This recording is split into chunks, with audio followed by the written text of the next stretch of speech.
Hola para todos, bienvenidos a este episodio del podcast del Andamio. Mi nombre es Damián López. Les agradezco mucho, como siempre, a los que están escuchando, a los que han escuchado los episodios anteriores y a todos los que de alguna manera apoyan las actividades de la editorial, se acercan para conocer el catálogo, para conocer el criterio de trabajo, de publicación y están atentos a las cosas que vamos haciendo. Como habrán visto, el episodio de hoy tiene el título de Educación. La idea es explorar cuáles son los vínculos que tiene hoy la literatura con el ámbito educativo, qué necesidades sentimos que tenemos como escritores, como lectores y como editores en cuanto a esos vínculos, qué aportes podemos hacer, qué andamos pensando, qué andamos conversando. Y este episodio tiene la particularidad de que lo vamos a hacer de a dos, porque me está acompañando mi esposa Adriana Luna, que además de ser poeta y una de las autoras que yo he tenido la posibilidad y la alegría de publicar en el Andamio, es docente, trabaja en nivel superior y desde que la conozco, ella hace un trabajo de tender puentes entre la literatura y el aula. Conocí, lo hacía en el ámbito secundario, invitando a escritores y llevándole a sus alumnos la mayor cantidad posible de literatura contemporánea, y ahora que trabaja en nivel superior, profesorados de nivel inicial, hace lo mismo pero en la literatura infantil. La idea, como en todos los episodios, es tomar un punto de partida y explorarlo desde el punto de vista del lector, el punto de vista del escritor y el punto de vista del editor. En este caso, el punto de partida es la necesidad de reflexionar y reforzar o repensar los vínculos que tiene la literatura con el ámbito educativo.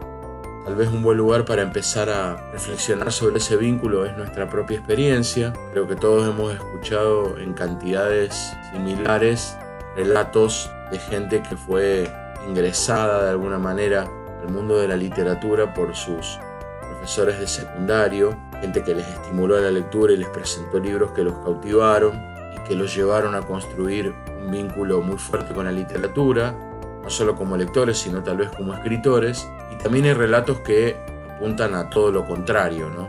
Una experiencia sistematizada en la literatura, burocrática, más de aprender fechas que de tener una experiencia, más de las obras que sí o sí uno tiene que leer antes que obras que nos hablen a nuestro contexto, a nuestra identidad, a la etapa de la vida en la que estamos viviendo. Y eso no está ni bien ni mal, pero sí habla de un síntoma. Habla de que la figura del docente es fundamental, y por supuesto que lo es, pero en este caso es fundamental, diría, más allá de lo que el sistema propone,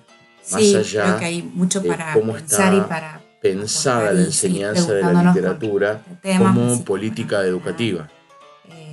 Te agradezco, Damián, este espacio, sobre todo porque creo que en todos los episodios una de las riquezas que se ha ido construyendo es el diálogo en este tiempo de aislamiento mediante la virtualidad, pero justamente aportando, ayudando a pensar entre todos distintas facetas de lo que es nuestra literatura y lo que queremos que sea. Me quedo pensando en esto que planteas. Creo que es un tema que sí, tienes razón, es algo que en lo personal me implica un posicionarme día a día y seguir preguntándome el cómo,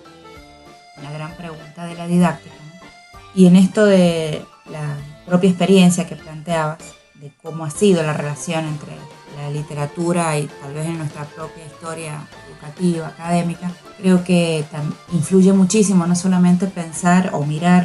recuperar mi propia historia como alumno, como estudiante, recordar las personas que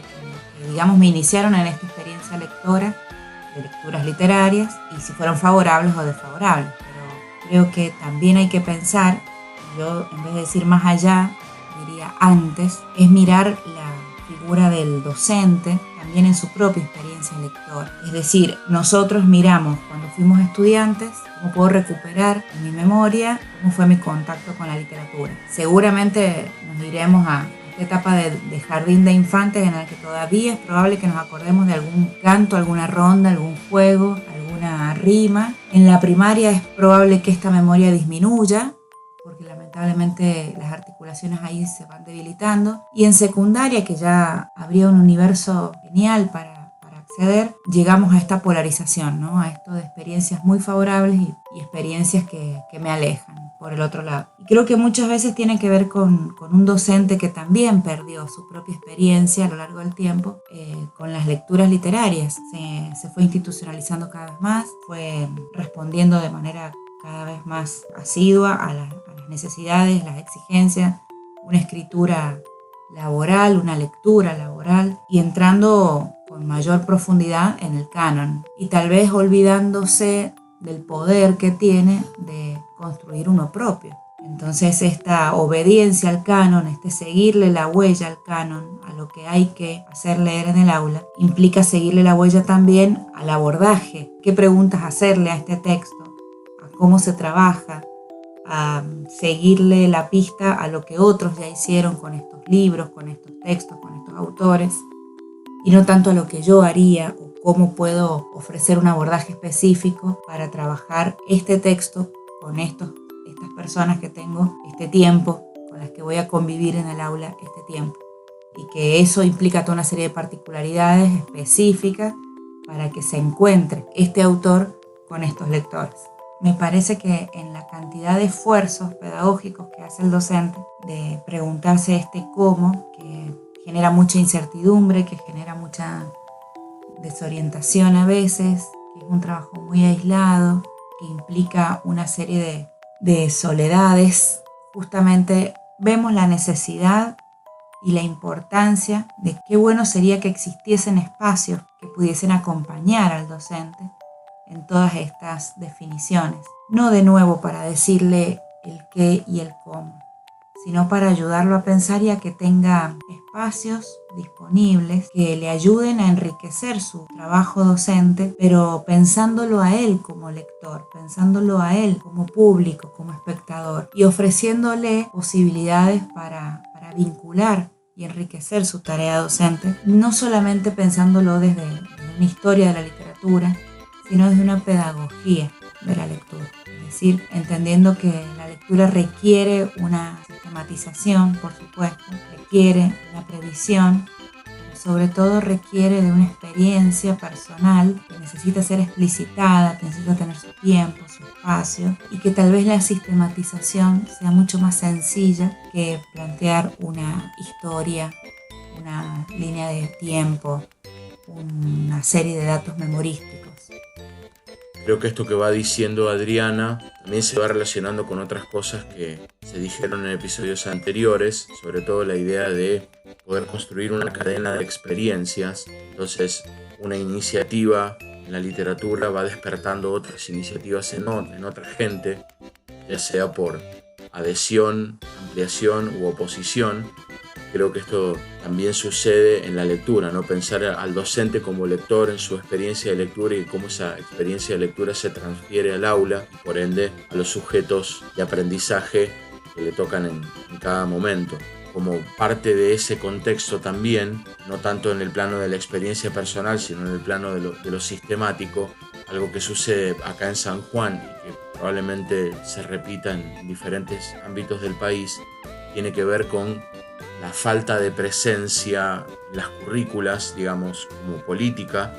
la falta de presencia de la literatura contemporánea y la literatura producida en el propio espacio, la literatura que podríamos denominar local. No hay una preocupación visible por darle un espacio curricular a las literaturas locales, ya sea en el nivel primario, en el nivel medio o incluso en el nivel superior, en carreras como la carrera de letras. Yo lo he dicho muchas veces, creo que ya lo he dicho en episodios anteriores, es una preocupación que la carrera de letras de la Universidad Nacional de San Juan no tenga una cátedra de literatura sanjuanina. Entiendo que en muchas otras universidades nacionales pasa más o menos lo mismo. Muchas veces el ingreso de la literatura contemporánea y local a los espacios educativos se reduce al esfuerzo individual de ciertos docentes. Y ese esfuerzo individual está muchas veces sofocado por otras necesidades académicas. Entonces, el ingreso de la literatura contemporánea y local al ámbito educativo tal vez tiene que ver con una visita aislada de un escritor o con una lectura que se da cuando ya todas las otras necesidades académicas se han cumplido, entonces se da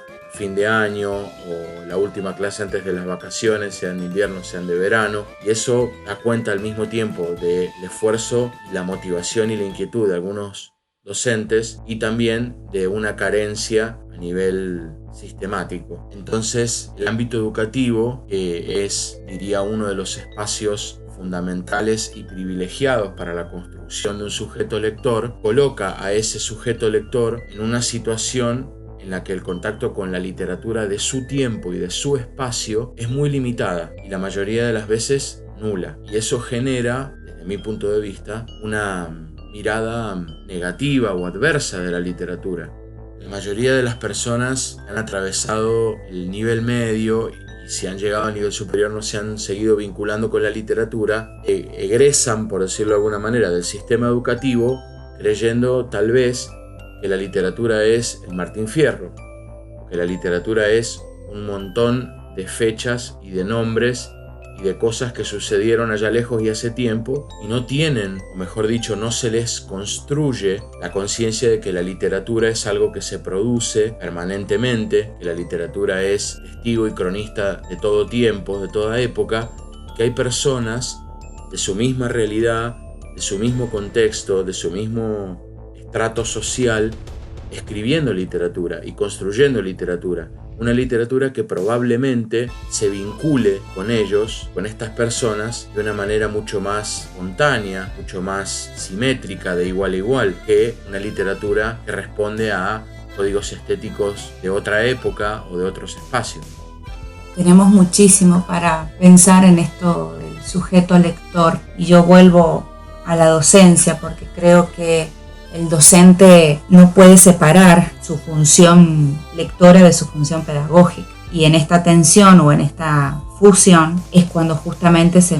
empieza a jugar el predominio de una o de otra. Sobre todo cuando tiene que hacer una búsqueda minuciosa, en el caso que su interés pase por ofrecer textos de calidad literaria para trabajar en su aula. Esta búsqueda minuciosa le va a implicar justamente poner en juego sus propias prácticas lectoras. Y un truco que solemos conversar en las aulas donde por ando es que si primero a vos no te convocó el texto como lector, si no te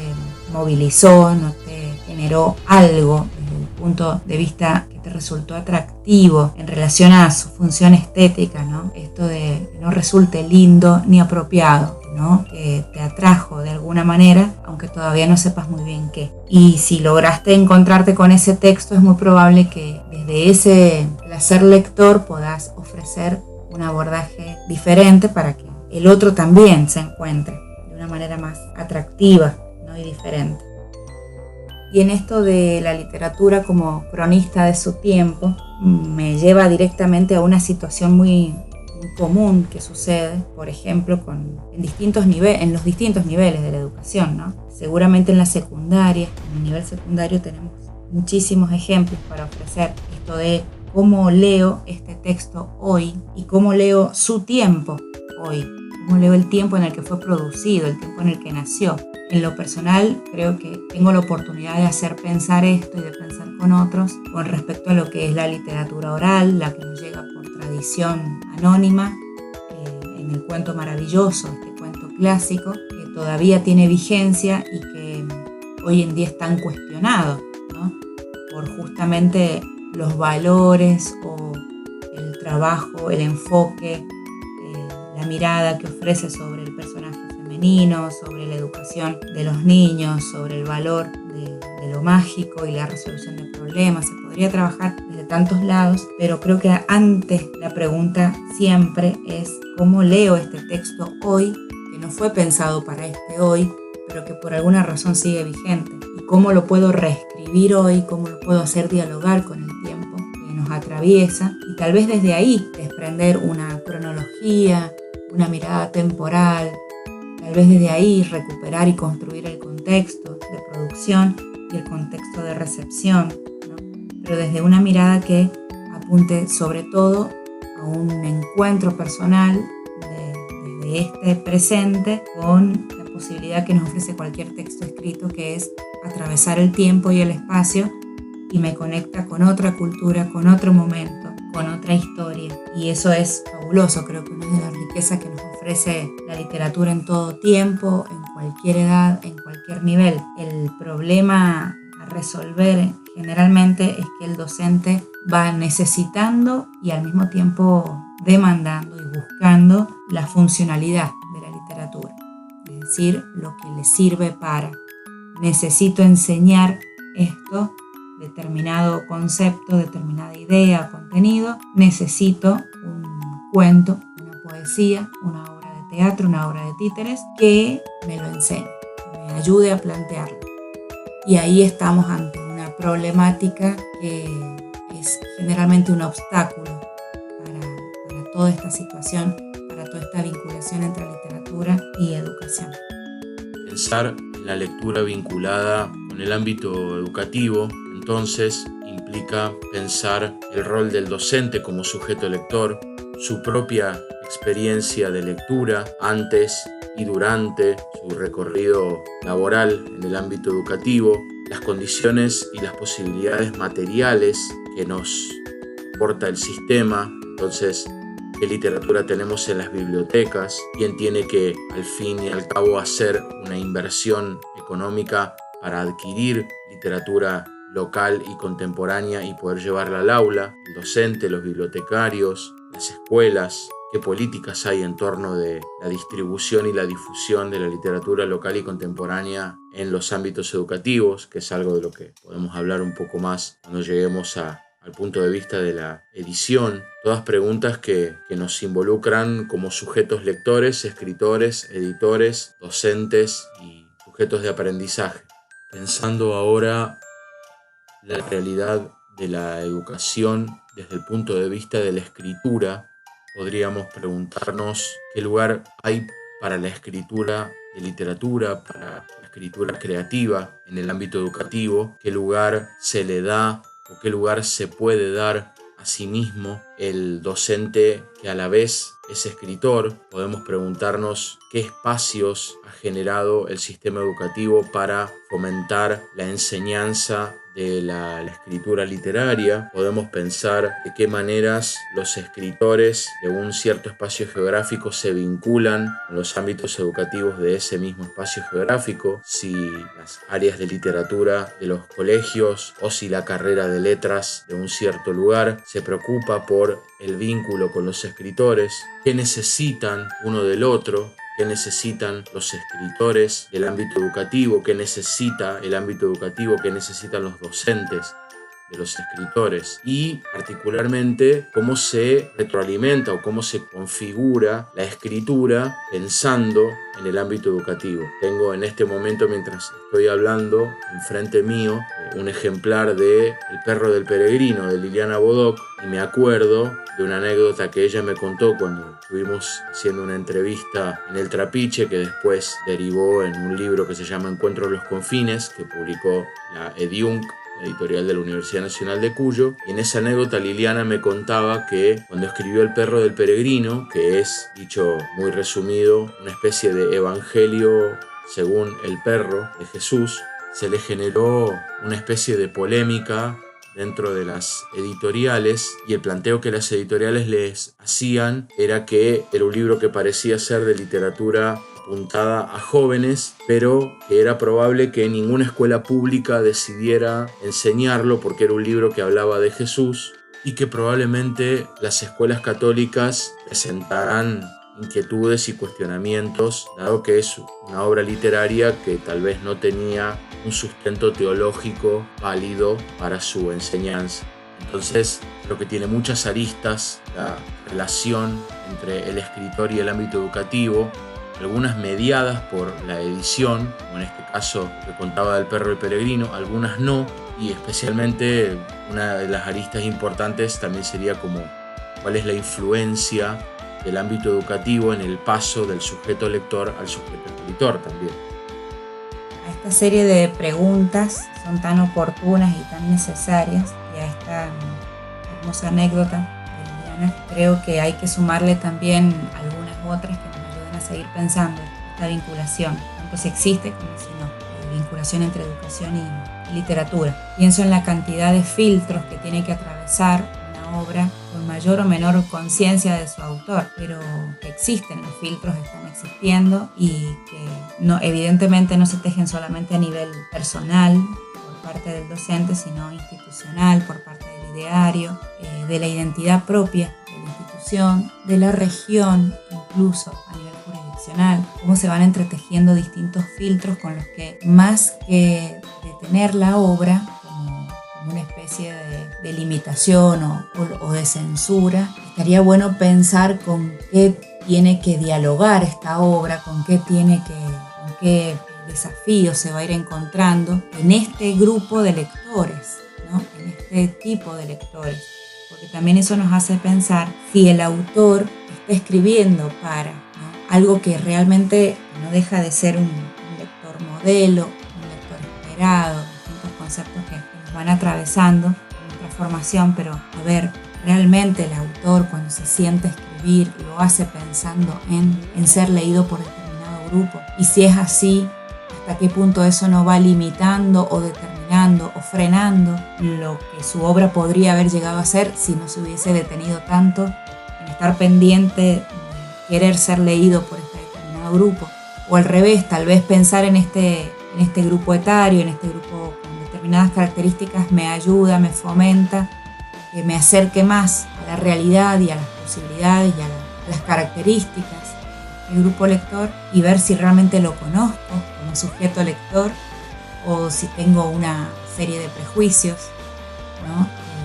en cuanto a lo que lee, lo que le gusta, lo que consume culturalmente. Creo que eso también son una serie de preguntas que nos atraviesan y nos van despabilando un poco los mitos tal vez que tengamos con respecto a distintos grupos lectores. Por ejemplo, que al niño hay que hablarle en diminutivo, como si hubiera que empequeñecerle el mundo, porque como él es chiquito, tal vez yo tengo una mirada chiquita de él y por lo tanto creo que escribir para niños implica una rima fácil, diminutivos en la terminación de los sustantivos y de los adjetivos, temas agradables, no hablar de ciertos temas conflictivos, no hablar de temas que a mí me resultan conflictivos como adulto. Entonces yo no quisiera que la infancia lo lea de mi parte, pero tal vez lo está viviendo y de una manera sumamente más cruda, porque convengamos que la infancia de hoy no es la infancia que tuvimos nosotros, ni los desafíos para nada son cercanos. Pero realmente creo que además de estos filtros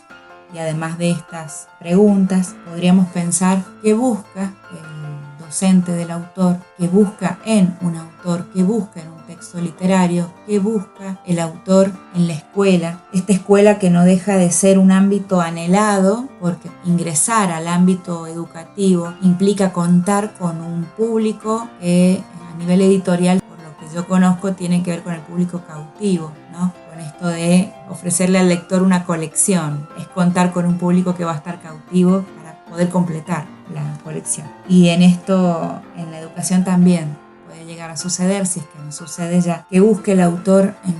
al querer entrar en la escuela. Tal vez busca empezar a construir sus propios lectores, tal vez busca una especie de devolución, un ámbito de reconocimiento, difundir su obra de manera tan artesanal, tan personal, con un esfuerzo aislado que a veces puede entrar en sintonía con el propio esfuerzo aislado de un docente, que no está articulado con otros esfuerzos, que no está en diálogo con otros esfuerzos, tanto culturales como educativos, y que requerirían espacios sistematizados, mínimos, de diálogo, para que se encuentren y se expresen cuáles son esos esfuerzos que vienen sucediendo hace años, ¿no? Creo que el autor que se posicione y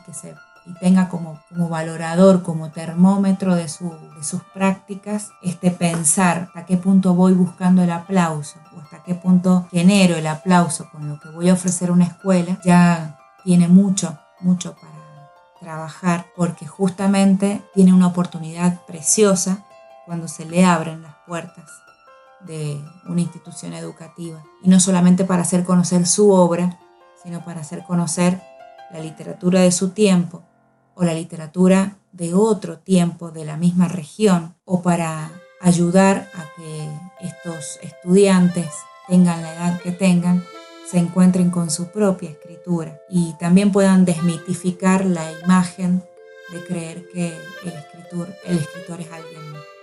lejano, alguien canonizado, como si fuese una estatua viviente que viene a visitarnos. Esto que compartía Adriana me hacía acordar a un artículo periodístico que leí hace algunos años donde la presidenta de una asociación de escritores comentaba una campaña que habían hecho de visita de escuelas y su comentario era textualmente: la campaña ha sido un éxito, más de 1.500 jóvenes han leído nuestros libros. Esa mirada cuantitativa, esa mirada de alcance, pero de alcance geográfico, es decir, hasta dónde llegaste o cuánta gente podés contabilizar que participó de ese gesto, que probablemente haya sido un gesto vacío de arrimarle un libro o regalarle un libro, ¿no? Cuando Adriana recién mencionaba el tema de reflexionar qué busca el escritor en su ingreso al ámbito educativo, pensaba en lo que muchas veces termina siendo un simulacro o algo vaciado de contenido, que es la visita del escritor a la escuela. Esa situación aislada, generalmente de muy corta duración, en la que tal vez no se construye un vínculo real o no se produce un intercambio real, sino que se intenta satisfacer una novedad,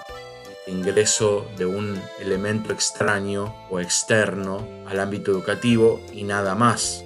Y ya pensando el vínculo de la literatura con el ámbito educativo desde una mirada editorial, pensaba varias cosas, varias puntas de ovillo, por decirlo así. La primera, algo a lo que yo creo que ya me he referido en episodios anteriores, la falta de espacios educativos, áulicos, en los que se reflexione sobre la materialidad del libro como el soporte privilegiado para la circulación de literatura.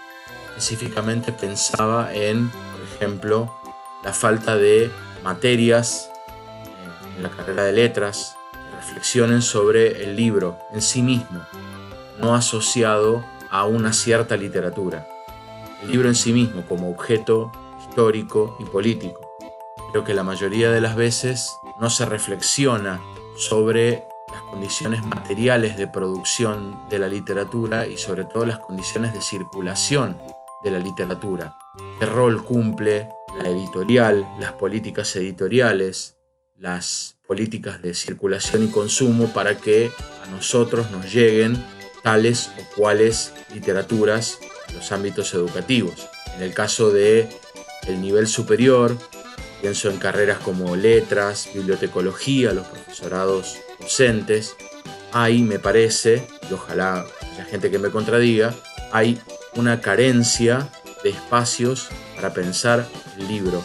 y las políticas editoriales y la historia de esas políticas editoriales. ¿Qué material consumimos en los ámbitos educativos? ¿De dónde nos viene? Y sobre todo, ¿quién lo edita? ¿Quién lo publica?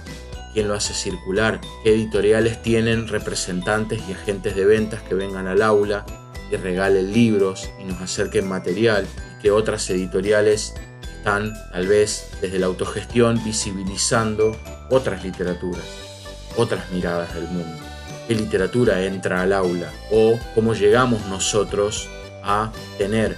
en nuestras manos cierto material literario? En el caso de la carrera de letras, por ejemplo, yo he tenido una experiencia en la que casi el 100% de mi carrera la he hecho a través de fotocopias, no de libros. Y eso también es algo sobre lo que debemos reflexionar. ¿Qué libros circulan? ¿Qué libros están en existencia? ¿Con qué grado de fragmentación abordamos ciertas obras? ¿Y por qué me parece que esto es importante? Una vez yo escribí en Facebook un textito circular que decía: mejores librerías hacen mejores lectores hacen mejores escritores hacen mejores editoriales hacen mejores librerías. En esta cadena creo que se podría pensar de la misma manera una cadena circular que involucre al sistema educativo. El sistema educativo nos construye como lectores y esa población lectora, ese público lector es importante para la existencia de otros y nuevos proyectos editoriales, para su existencia y su subsistencia. Las editoriales necesitan vender sus libros para subsistir. No solamente necesitan vender libros que se van a enseñar en la escuela, sino que necesitan que los ámbitos educativos produzcan una población lectora, que produzcan sujetos que tengan un hábito lector, que entiendan la lectura como una necesidad, que la presencia de libros en el hogar deje de ser una rareza, que la inversión económica en libros deje de ser una excentricidad. Y en eso el ámbito educativo cumple un rol fundamental. También pensábamos, mientras íbamos garabateando ideas para hacer el podcast con Adriana, en la desarticulación que hay entre el área de cultura, sea secretaría, ministerio, subsecretaría, dirección, que es la que generalmente reúne propuestas o genera políticas vinculadas al desarrollo de la escritura, de lo editorial, y el área de educación, que generalmente es la que genera políticas de lectura. Entonces, ejemplos concretos: un docente que quiere ir a un encuentro de escritores y no se le considera como formación o capacitación, o ni siquiera se le autoriza una licencia, o docentes que quieren gestionar encuentros de escritores y no consiguen que ese encuentro de escritores tenga una resolución ministerial que le permita a otros docentes vincularse con una literatura distinta. Y esta serie de ejemplos que colocas tiene que ver justamente con los esfuerzos aislados de los que hablábamos antes, que tal vez si estuviesen articulados, estuviesen en diálogo en distintos niveles, no solamente en el nivel más de vanguardia del campo, que es el docente y el autor, sino en otros niveles como es el editorial, como es el institucional, ámbito de gestión estatal. Bueno, justamente permitirían que tomase otro tipo de fuerza, ¿no? De ímpetu y de circulación. Me quedo pensando en esto de la fragmentación que comentabas recién, y creo que la fragmentación, bueno, ya es un rasgo propio de la cultura que vivimos, del tiempo que tenemos, del avance de la tecnología y de cómo nos posiciona esto en nuevos modos de leer y nuevos modos de escribir. Eso también nos hace repensar como autores en la brevedad, de la síntesis, la necesidad de la contundencia sin que implique algo pasajero, ¿no? Todo un juego de tensiones. Vuelvo al tema de, ya pensándolo como autora, pero en esto de la fragmentación creo que tiene que ver también con no solamente la fragmentación del texto, sino la fragmentación del tiempo. En el aula el tiempo es preciso, precioso, por más que tengamos un grupo de módulos para trabajar, de horas áulicas, en realidad lo que tenemos es la atención del otro, que nos la presta fugazmente también y de manera fragmentada, porque el discurso docente convive con una pantalla muy accesible que generalmente no está incorporada en las prácticas. Por lo tanto, el estudiante va y viene. Estoy hablando, por supuesto, de secundario y superior, y también es un gesto, ¿no? Esto de te escucho, pero estoy con el celular al lado, es una manera de decirte que lo que estoy escuchando de tu parte no logra convocarme del todo, entonces voy a participar en la medida en la que considere que me aporta. Y esta fragmentación también de la atención implica que tal vez lo que haya que ofrecerle al estudiante, y acá amplío la edad, o sea, tenga la edad que tenga, sea justamente esta punta de ovillo que mencionabas recién, para que lo pueda ir reconstruyendo, recuperando, y que en el aula él se encuentre con un fragmento, pero que después lo invite a que él continúe ese recorrido, que él vuelva a ese fragmento y quiera más. Y en ese querer más haría falta que estuviese más aceitado el recorrido editorial, que se le pudiese ofrecer con mayor facilidad, que sea más fluido el recorrido que tenga que hacer para poder acceder al resto. Es decir, que el libro que quiera comprar no sea tan caro, que se encuentre en la provincia, que el costo de envío, si lo quiere pedir por internet, no sea excesivo, que hayan promociones para estudiantes que puedan acreditar su condición, aunque implique un paso más burocrático, ¿no? Tenga que certificar que lo va a usar como lectura complementaria de lo que está estudiando, entonces que las editoriales faciliten ese envío a quienes puedan acreditarlo. Sería interesantísimo justamente que la editorial también se sume a un diálogo más accesible entre su obra, la que propone la que pone en circulación, y el alumno y el estudiante, y no solamente en el descuento económico, sino también en esto de por qué no pensar en la difusión, en la divulgación de fragmentos de la obra en PDF para que el alumno lo vea desde su celular, el docente lo pueda trabajar en el aula y que luego se agilice y se vehiculice de una manera más fluida si él puede después acceder al texto completo. Me refiero a una serie de cuentos, me refiero a un grupo de poesía, a una antología que asuma la editorial con una especie de muestrario de los autores que tienen su catálogo y que permita que eso se difunda, se viralice, circule a nivel digital, que ingrese al aula sin un costo económico y que al docente le implique justamente un aporte en esta búsqueda que tiene que hacer incesantemente de recursos, de textos, que creo que es una de las cosas más lentas que existen, que le ofrezca un aporte desde ese lado, pero que también sea con el respaldo editorial y la calidad estética que es propia del tiempo, que tiene que ver con la calidad literaria que se ofrece. Que sea breve no significa que sea rápido y puede tener igual de contundencia y de búsqueda literaria y de trabajo del lenguaje. Son elementos fundamentales para trabajar en el aula y ayudar a que este estudiante crezca en sus lecturas literarias, tenga ganas de seguir leyendo literatura más allá del aula, tenga ganas de empezar a escribir su propia literatura, aunque solamente pueda llegar a una escritura expresiva o una escritura creativa, y que tal vez nunca pretenda ser literario, pero pudo incursionar gracias a que alguien se lo presentó. Es evidente, son muchas las necesidades, son muchas las maneras, son muchos los objetivos y que tenemos por delante todos un trabajo muy interesante de encuentro, de diálogo y de propuesta. Y creo que ese trabajo o ese diálogo trascienden los objetivos personales. Es decir, es muy probable que muchos escritores no sientan que su obra es para ser leída en un ámbito educativo de nivel medio. Es muy probable que muchas editoriales autogestivas, independientes,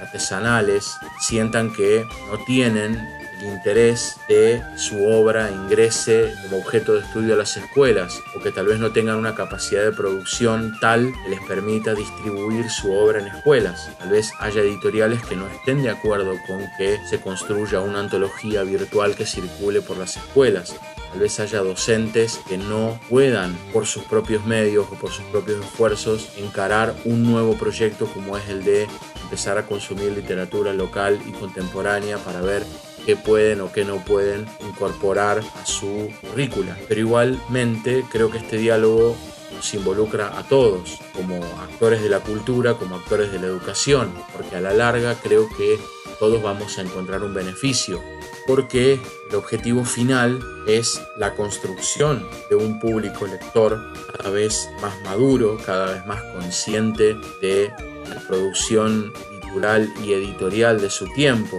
y eso estimula y redunda en el nacimiento de nuevos proyectos, de nuevas iniciativas, en el paso de cada vez más sujetos de lectores a escritores y por qué no de escritores a editores. La relevancia del vínculo entre literatura y ámbito educativo no es solamente el ingreso de nuevas escrituras o de nueva literatura al ámbito educativo, sino cómo la experiencia de la literatura en el ámbito educativo va madurando, profundizando, intensificando la relación de cada sujeto con la literatura y cada sujeto con la literatura de su tiempo y de su espacio, y eso es algo que todos necesitamos. Entonces, tal vez es una posibilidad pensar que los proyectos editoriales no crezcan, no se profesionalicen, no adquieran equipamientos solamente a través de subsidios entregados por las áreas de cultura de los diferentes gobiernos, sino que alcancen una sustentabilidad más generada por la inversión en educación y que se compren libros para ser leídos en el aula y que esos sujetos lectores tomen contacto con la literatura de su tiempo salgan nuevamente al mundo, por decirlo de alguna manera, buscando literatura contemporánea y local, que la van a encontrar en esas mismas editoriales. Entonces también es necesaria la articulación entre educación y cultura para construirnos un mercado cada vez más poblado, cada vez más estimulante, cada vez más demandante también, que nos presente nuevos desafíos, que nos invite a pensar nuestra actividad editorial de una manera diferente. Bueno, creo que nos quedamos con la cabeza más llena de preguntas que de otra cosa, y eso está bueno siempre. Creo que todo lo que decimos tiene que ser un puntapié o una orientación para todo lo que hacemos. Creo que a partir de esto tienen que generar nuevos espacios de diálogo, nuevas iniciativas, nuevas propuestas que nos permitan vincularnos de otra manera, que nos permitan ingresar en nuevos espacios, que nos permitan alimentar ese círculo al que pertenecemos, círculo de lectores, editores, docentes, editores, gestores culturales, etc. Yo le agradezco mucho a Adriana que se haya tomado el trabajo de estar, de pensar con nosotros en el podcast. Les agradezco mucho a todos los que están escuchando. Ojalá que esto sirva como para generar un diálogo entre nosotros y compartir experiencias. Yo no hablo necesariamente desde el conocimiento, no escribo en piedra lo que digo, y si despierta alguna voluntad de diálogo le agradezco mucho.